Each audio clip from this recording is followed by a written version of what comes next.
If you've ever been in love before, then it probably makes sense to you that money is one of the top reasons that people get a divorce. However, did you know that statistically, couples who talk about money before they get married and consistently during their marriage usually have a happier marriage? Now, if you have no interest in getting married because you've been there, done that, or for whatever reason, but you're interested in being a part of a long-term committed relationship or possibly moving in with someone, then I created the Relationship and Money series just for you. The reality is that many of us who are either Gen X or millennials did not get the proper tools and guidance on how to handle money and love at the same time. And many years ago, I wrote a blog post called Screw Love, Are You Financially Compatible? And I can tell you, as of the recording of this video, 99% of what I wrote still applies today. So because of that, I created a series to cover the basics of helping us understand how we can better manage money and relationships, and on the most basic level, figure out if we are financially compatible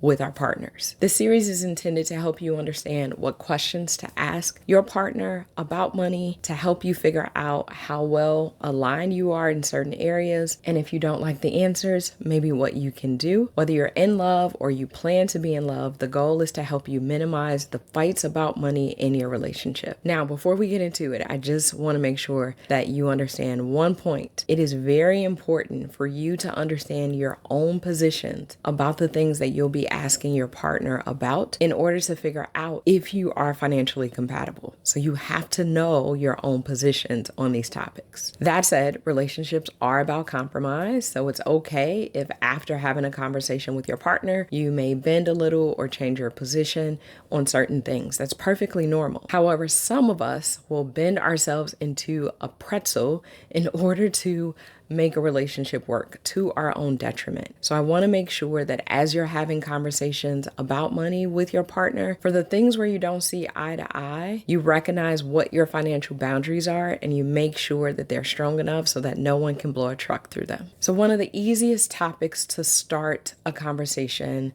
with your partner about is probably bank accounts. And I think starting there is simple because almost every one of us has a bank account. If you're with someone that you plan on spending the rest of your life with, or at least the foreseeable future with, then it's probably important to talk about how you are going to set up your bank accounts and manage your money as partners. So why do you want to do this? One of the first reasons is because you want to make sure that you are always owning your financial power in your relationship. As a certified divorce financial analyst and a 20+ year financial professional, I can tell you that it's very important that you demonstrate your willingness and ability to talk about money so your partner knows where you stand. Also, as I mentioned, talking about bank accounts should not feel like a heavy topic, so it should be something very easy to kick off the money conversations with. Now, why do you want to talk about bank accounts? Because it seems so simple. Is it really necessary? Yes. If you're planning to merge your finances in any way,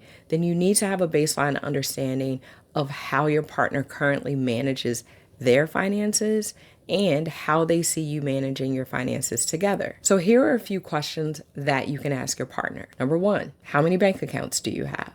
Number 2, do you have any high yield savings accounts? Number 3, are there any other signers on your accounts? Number 4, do you have overdraft protection? Now, these very simple questions will tell you a few things. It will tell you how intentional your partner is about the way that they manage their money, if they are planners or if they kind of let things happen, if they're seeking to maximize the money that they do have sitting in a bank, and if they approach their money strategically or in a savvy way. You get to decide if their answers align with the way that you manage your own accounts. And if not, is this a potential issue? Is this an opportunity for you to compromise, or exactly how you want to think about moving forward as you merge finances? Based on what you're hearing, do you think this person would be a great CFO of your household as a couple, or do you want to maintain more independence? Now, once you get through asking questions about how they manage their own accounts, then you want to talk about what your partner may be thinking about how you will manage accounts as a couple. It might be helpful to ask what they've done in previous relationships, and find out whether their experiences were good or not so good. When it comes to managing accounts, it's kind of simple. You can start off with one account, and that just means that you have one checking account and you pay your bills from that checking account and everything is joint. Now, this is more so the old school way to do it. And I think it worked for people when life was a lot simpler, and also when you didn't have people trying to steal your identity or compromise your accounts multiple times a day. Then you can have a 2-account structure. The 2-account structure means that you have one checking account,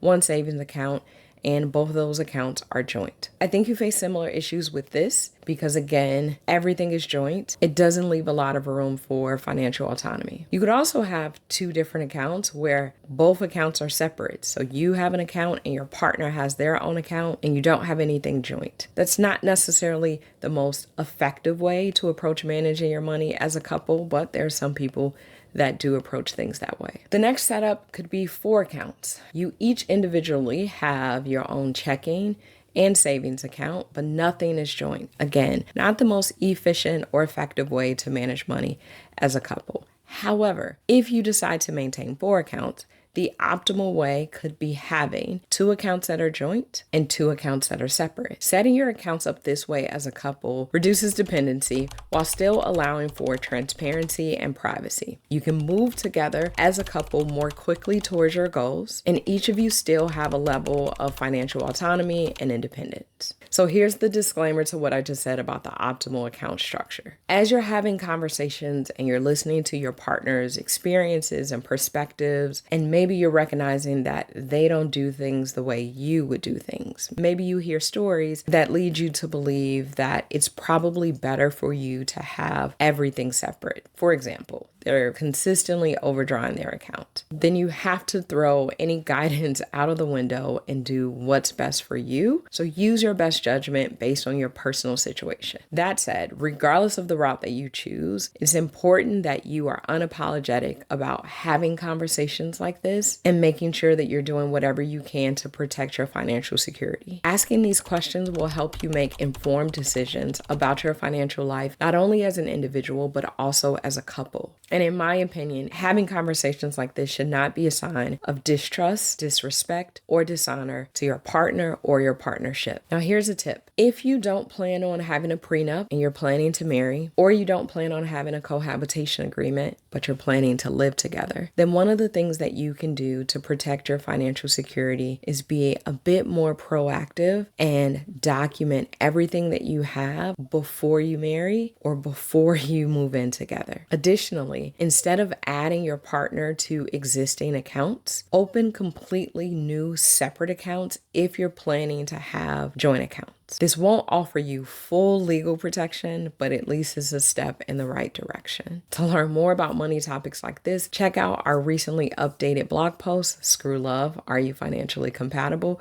Or tune in to this relationship and money video series. Thank you so much for watching. I am Nikki Tucker with The Firm Approach.